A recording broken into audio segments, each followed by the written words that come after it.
عالمی سیاست اور ملکی سیاسی ٹرمائل میں بہت تیزی کے ساتھ تبدیلی آ رہی ہے، لیکن یہ بات یاد رکھنے کی ہے کہ اس کے ساتھ ہی عالمی جو فیصلے ہوں گے اس پر ملکی سیاست کا دار و مدار بھی رہے گا۔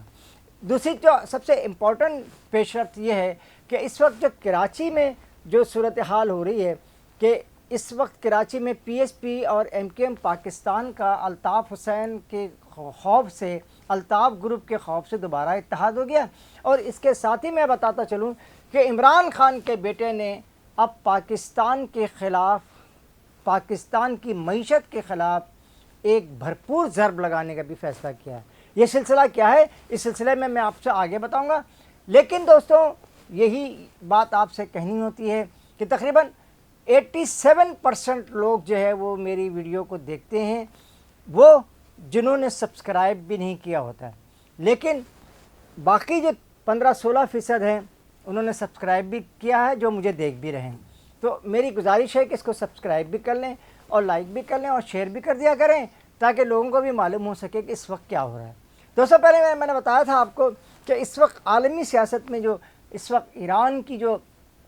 فیصلہ کن گفتگو ہے وہ میں آج بھی بتا رہا ہوں۔ آج کے اخبارات میں بھی آپ نے دیکھا ہوگا، کل رات کو ٹرمپ نے یہ بات اعلان کیا کہ مزید 5 دن اور دیا جاتا ہے، اور اس پورے صورتحال میں اگر یہ کوئی کہیں پہ گفتگو نہیں ہو رہی ہوتی، کہیں پہ کوئی بات جو ہے وہ فیصلہ کن مرحلے میں نہیں ہوتی تو مزید وقت دینے کی ضرورت نہیں تھی، لیکن اس سلسلے میں معمولی سی گفتگو یہ کروں گا کہ ایران کے قیادت جو ہے یقینی طور پہ اب وہ نہیں ہے جو علی خامنائی کے ساتھ تھی، جو امام خمینی کے دور میں تھی۔ ظاہر مشتبہ خامنائی شاید اس پورے تجربے سے ہم آہنگ نہیں ہے جو ان پر موجود تھا، لیکن سوال یہی پیدا ہوتا ہے کہ بالآخر جنگ عظیم اول ہو، دوئم ہو یا اب شاید سوئم ہو، یہ تمام صورتحال جو ہے وہ آخر کار ٹیبل پہ ہی طے ہوتی ہے۔ جنگ عظیم دوئم میں ہیروشیما ناگاساکی پہ بم کے بارش کے باوجود، ایٹم بم کے بارش کے بعد بھی لوگ ٹیبل پر بیٹھے، لیکن اس وقت جب وہ ہیروہیٹو جو ٹیبل پر بیٹھے، جس کمرے میں وہ گئے، اس کمرے میں ان کے پاس ٹیبل تو موجود تھی لیکن ان کے پاس کوئی کرسی نہیں تھی۔ لہٰذا اس طرح کی صورتحال سے بچنے کے لیے تمام ملکوں کو یقینی طور پر اس نے بہت زیادہ ترقی کر لی ہے، لیکن آج جاپان جو ہے وہ کچھ بھی نہیں ہے، نہ اس کی کوئی آرمی ہے، نہ اس کی کوئی ایئر فورس ہے، نہ اس کی کوئی نیوی ہے، حالانکہ وہ ایک بہترین جگہ پہ موجود ہے اور ایک بڑا ملک بننے کی ہمیشہ اس میں صلاحیت رہی ہے۔ اسی لیے وہ اقتصادی طور پہ ایک باصلاحیت ملک تو بن گیا ہے، لیکن میں آپ کو بتاؤں کہ وہ انسانوں کا ملک نہیں ہے، وہ مشینوں کا ملک ہے، اور صرف مشینیں۔ اس کے ساتھ ہی میں آپ کو یہ بات بتاؤں کہ جو ہمارے ایم کیو ایم اور پی ایس پی کے یہ جو اتحاد دوبارہ ہوا، یعنی تو مجھے دیکھ لے میں تجھے دیکھ لوں، یہ سب کا سب الطاف گروپ کی شہرت جو انہوں نے 2-3 مہینوں میں دیکھی، اور کامران ٹیسوری نے بھی 2-3 مرتبہ یہ بتایا کہ بھائی آنے والے ہیں، بھائی کی ایکٹیویٹی شروع ہونے والی ہیں، اس پوری صورتحال کے بعد ظاہر ہے ان کی گورنرشپ تو ختم ہو گئی، لیکن آہستہ آہستہ یہ لوگ بھی ختم ہو رہے تھے۔ اس لیے یہ آپس میں لڑنے کے بجائے پیپلز پارٹی نے ایک مرتبہ ان کو پھر یہ اندیہ دیا ہے کہ آپ کا گورنر بھی لگا دیا جائے گا، اور آپ اس پہ جو ہے وہ ان کے گورنرشپ میں آپ کی مقبولیت بھی ہوگی اور آپ برسر اقتدار بھی ہوں گے۔ لہٰذا انہوں نے بڑی خوبصورتی کے ساتھ اس کھیل کو کھیلا پیپلز پارٹی نے، اور ایک مرتبہ پھر پی ایس پی اور ایم کیو ایم کو دوبارہ متحد کیا، تاکہ یہ دونوں مل کر کے کوئی اچھے سے بڑے سے علاقے پہ، کراچی پر قبضے کو ان کے لیے آسان بنا دیں، جس کے لیے وہ بہت کوشش کر رہے ہیں۔ کیونکہ اب جو ہے نا مولانا، اگر بلاول کو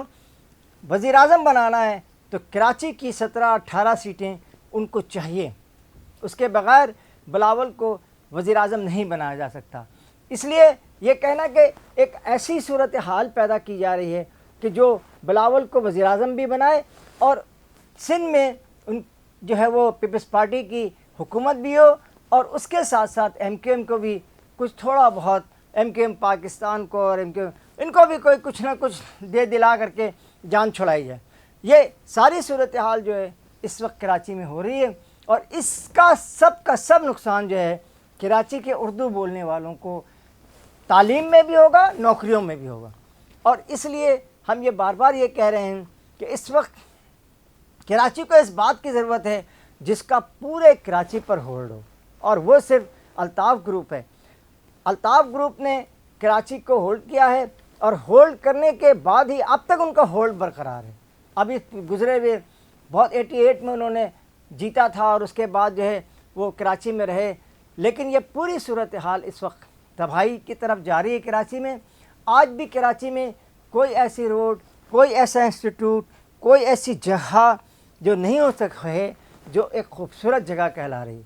اس لیے میں یہ بار بار یہ کہہ رہا ہوں کہ اس وقت کراچی کو مضبوط سیاسی قیادت کی ضرورت ہے جس کا پورے کراچی پر ہولڈ ہو۔ اس میں جماعت اسلامی تو فوری طور پہ کوئی کچھ کرنے کے اس وقت قابل نہیں ہے۔ ہاں، ان کو میئرشپ بھی مل جائے گی، یہ بھی ان کو میں نے بار بار کہا ہے، اور یہ شاید ہو جائے بہت جلد۔ اس کے ساتھ ہی میں آپ کو ایک بات بتاؤں کہ پرائم منسٹر اس وقت اسلام آباد میں بہت زیادہ مصروف تھے۔ اس حقیقت سے تو بالکل سب کو ہی معلوم ہے کہ ایران عراق جنگ میں امریکہ کے ساتھ جو ثالثی کر رہے ہیں، وہ بہت تیزی کے ساتھ جو ہے ایران عراق جنگ کو رکوانے کے لیے ایران کی اور امریکہ کے درمیان جو ثالثی کا پروگرام ہے وہ فائنل کر رہے ہیں۔ لہٰذا یہ بات کہنا چاہیے کہ اس وقت جو بہت اچانک جو شہباز شریف کا کراچی کا دورہ ہے، وہ یقینی طور پہ وہ تو شری رحمان کی بیٹی کی تعزیت کے لیے تھے، لیکن اس میں جو سیاسی ٹرموائل ہے جو اس وقت جو پورے ملک میں چل رہا ہے، اس کو جو ہے فوری طور پہ جو ہے وہ ختم کرنے کے لیے بھی شہباز شریف تشریف لے آئے، اور اس وقت وہ M Q M, P S P اور پیپلز پارٹی تینوں کے ساتھ مل کر کے وہ ایک ایسا اپنا اتحاد بنانا چاہتے ہیں تاکہ وہ اس پوری بری حالت میں پاکستان کو متحد اور ایک منظم ملک کے طور پہ دیکھنا شروع کریں۔ اور اس سے جو ہے نا، نہ صرف یہ کہ وہ تحریک انصاف کو بہت پیچھے کر دیا ہے انہوں نے، اور اس وقت جو قاسم نے جو عمران خان کے بیٹے ہیں، انہوں نے جو جی ایس پی پلس اور اس کے خلاف جو گفتگو کی ہے، وہ پاکستان کی معیشت کو تباہی کی طرف دوچار کر دے گی۔ اس کو بچانے کے لیے اس بات کی ضرورت تھی کہ پورے ملک کی سیاسی پارٹی متحد ہو کر کے اس وقت جو ہے اس پورے جو منفی پروپیگنڈا ہے قاسم کی، اس سے بچا جا سکے۔ اس کے ساتھ ہی قاضی جاوید آپ سے اجازت چاہتا ہے۔ اللہ نگہبان۔ السلام علیکم۔